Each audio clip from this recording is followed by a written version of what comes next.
रानी कश्यप सक्सेना एक साधारण सी हाउसवाइफ। वो अपने घर के बाहर खड़ी है। सुबह का समय है। हवा हल्की ठंडी है और बाहर स्ट्रीट डॉग्स घूम रहे हैं। रानी को जानवरों से प्यार है और वो हर रोज की तरह उन्हें बिस्किट खिला रही होती है। उसके चेहरे पर शांति है, लेकिन उसकी आंखों में कहीं न कहीं एक खालीपन दिखाई देता है, जैसे वो किसी गहरे दुख, पुराने घाव या ऐसे राज को छिपा रही हो जिसे कोई समझ नहीं सकता। उसी समय एक बड़ा धमाका होता है। रानी चौंक जाती है। वो पीछे मुड़कर देखती है और उसका घर आग में जल रहा था। रानी वहीं टूटे मन से खड़ी थी। उसके पैरों में ताकत नहीं बची। थोड़ी देर बाद पुलिस और फायर ब्रिगेड वहां पहुंच जाते हैं। आग बुझाई जाती है और अंदर से एक जली हुई लाश मिलती है। इतनी जली हुई कि पहचान पाना मुश्किल हो, लेकिन साथ में एक कटा हुआ हाथ मिलता है और उस हाथ पर एक नाम लिखा था, रानी। रानी उसी हाथ को देखकर टूट जाती है और कहती है, ये रिशु का हाथ है। पुलिस इसे सुनकर समझ जाती है कि इस हादसे में रिशु की मौत हो चुकी है। पुलिस को रानी पर शक होता है कि उसका घर इतनी बुरी तरह से जल गया और रानी को एक भी खरोंच नहीं आई। तो पुलिस उससे पूछताछ करने के लिए पुलिस स्टेशन ले जाती है। यहाँ पर कहानी फ्लैशबैक में जाती है। रिशु पहली बार रानी को देखकर ही उस पर मोहित हो जाता है। उसकी आंखों में प्यार, उम्मीद और सपने झलकते हैं। रानी दूसरी तरफ शांत है, मुस्कुरा रही है, लेकिन उसके अंदर खालीपन है, क्योंकि वो ये शादी नहीं करना चाहती थी।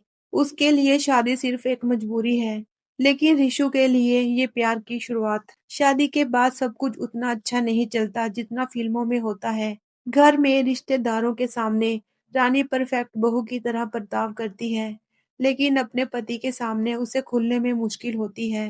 रिशु अलग ही इंसान है, शांत, शर्मीला, ईमानदार और ऐसा लड़का जो प्यार में वफादारी मानता है। उसके ऐसे बिहेव से रानी काफी उदास रहने लगती है, तो रानी की मम्मी और मौसी उसे सलाह देती हैं, रिशु को रिझाओ, अपनी तरफ अट्रैक्ट करो, अपना पल्लू गिराकर उसे अपने कंट्रोल में लाओ। तो रानी ऐसा ही करती है। जब कभी भी रिशु उससे कुछ कहता, तो रानी अपना पल्लू गिरा देती, जिसे देखकर रिशु नर्वस हो जाता। रानी जब भी अपना पल्लू गिराती तो मम्मी देख लेती। वो भी समझ नहीं पा रही थी ये दोनों कैसा खेल खेल रहे हैं।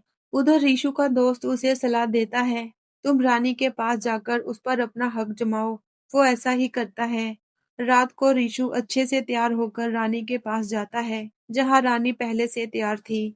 लेकिन अफसोस, रीशु नर्वस हो जाता है और इस खेल को आगे नहीं बढ़ा पाता और चुपचाप सो जाता है, जिस पर रानी का मूड काफी खराब होता है। तभी उसे उसकी मम्मी का कॉल आता है। वो पूछती हैं, कुछ हुआ? तो रानी बताती है, रीशु तो फुस रॉकेट निकला। ये बात रीशु सुन लेता है। उसके चेहरे पर शर्म, अपमान और दिल टूटने का असर साफ दिखाई देता है। उस रात से वो रानी से बात करना बंद कर देता है, उसे इग्नोर करता है। उसकी शादी एक ठंडे रिश्ते में बदल जाती है। इस तरह उन दोनों में एक अजीब सी खामोशी वाला रिश्ता शुरू हो जाता है। कुछ दिनों बाद घर में प्रवेश होता है नील त्रिपाठी का। नील रीशु का कजन है।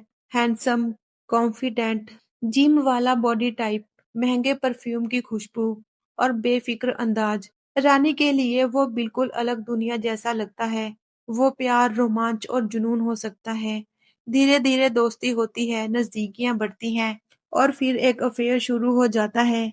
रानी पहली बार किसी रिश्ते में जिंदगी महसूस करती है। वो नील के लिए वो सब करती है जो उसने कभी किसी के लिए नहीं किया। यहाँ तक कि मटर बनाना सीख जाती है, जबकि खुद शाकाहारी है। कुछ समय बाद रानी नील से कह देती है, मैं तुम्हारे साथ रहना चाहती हूँ, शादी करना चाहती हूँ। लेकिन नील शादी जैसी जिम्मेदारी से डरता है। वो रानी से दूर भाग जाता है। उसकी जिंदगी से ऐसे गायब हो जाता है जैसे कभी था ही नहीं। रानी पूरी तरह से टूट जाती है और गुस्से में वो सब सच रीशु को बता देती है। अब रीशु भी वो सीधा साधा लड़का नहीं रहता। उसकी आंखों में प्यार नहीं, उम्मीद नहीं, बस गुस्सा, दर्द और एक अजीब सा बदला दिखाई देता है। लेकिन इसके बावजूद घर के लोग रानी को गलत कहते हैं तो रीशु उसका साथ देता है, उसकी इज्जत बचाता है, लेकिन दिल से वो पूरी तरह टूट चुका होता है। यही वो मोड़ है जहाँ कहानी धीरे धीरे खतरनाक मोड़ लेती है। रीशु के अंदर गुस्सा और दर्द भरा होता है और वो धीरे धीरे एक क्रूर इंसान बन जाता है। वो जानबूझकर रानी को चोट पहुंचाता और उसे कई बार तकलीफ देता। रानी अब सच में ऋषु से प्यार करने लगी थी, इसलिए वो सब सहती है। उसे लगता है कि ये सब उसकी गलती की सजा है। धीरे धीरे समय के साथ दोनों पास आने लगते हैं और एक दूसरे से असली प्यार करने लगते हैं। रानी पुलिस को बताती है, उस दिन नील उसके घर आया था और उसने झगड़ा किया। उसके बाद ऋषु ने रानी से कहा कि वो बाहर जाकर इंतजार करे। फिर घर में जोरदार धमाका हो गया। शरीर जल चुका था, सिर्फ एक कटा हुआ हाथ मिला। रानी ने कहा ये ऋषु का शरीर है। पुलिस को शक हुआ कि रानी झूठ बोल रही है, लेकिन सबूत नहीं मिलते। उसका पॉलीग्राफ टेस्ट भी साफ आता है, इसलिए उसे छोड़ दिया जाता है। पुलिस स्टेशन से निकलते समय रानी हल्की सी स्माइल करती है, जैसे वो जीत गई हो। असल में जब नील घर आया था, तो वो रानी के सीक्रेट वीडियो का इस्तेमाल करके उन्हें ब्लैकमेल करता था। ये देखकर ऋषु का गुस्सा फूट पड़ा और दोनों झगड़ने लगते हैं। नील ऋषु को दबोच लेता है और उसे मारने की कोशिश करता है। तभी रानी मांस के जमे हुए टुकड़े को उठाकर नील के सर में जोर से मारती है, जिससे नील मर जाता है। अब दोनों डर जाते हैं, अगर सच बाहर आया तो दोनों जेल जाएंगे। तब ऋषु एक खतरनाक प्लान बनाता है। वो खुद अपना हाथ काटता है ताकि पुलिस को लगे वो मर गया। नील के शरीर को ऋषु का शरीर दिखाने के लिए वहीं छोड़ देते हैं। गैस का चूल्हा ऐसे सेट किया जाता है कि आग लगाकर सब सबूत मिट जाएं। ऋषु नील के कपड़े पहनकर पीछे वाले दरवाजे से निकल जाता है। रानी बाहर जाकर उसी मटन लेग को दुकान पर कटवाकर बाद में कुत्तों को खिला देती है ताकि सबूत भी खत्म हो जाएं। फिर धमाका होता है और सच आग में जल जाता है। 5 साल बाद पुलिस इंस्पेक्टर शहर छोड़ने वाला होता है। वो वही किताब खरीदता है जिसके बारे में रानी ने अपने स्टेटमेंट में बार-बार बात की थी। किताब पढ़कर उसे समझ आता है कि ऋषु और रानी ने उसी किताब की तरह अपना पूरा प्लान बनाया था। लेकिन अब बहुत देर हो चुकी थी, केस बंद हो चुका था और सच साबित करने का कोई तरीका नहीं बचा। अंत में ऋषु और रानी फिर मिलते हैं।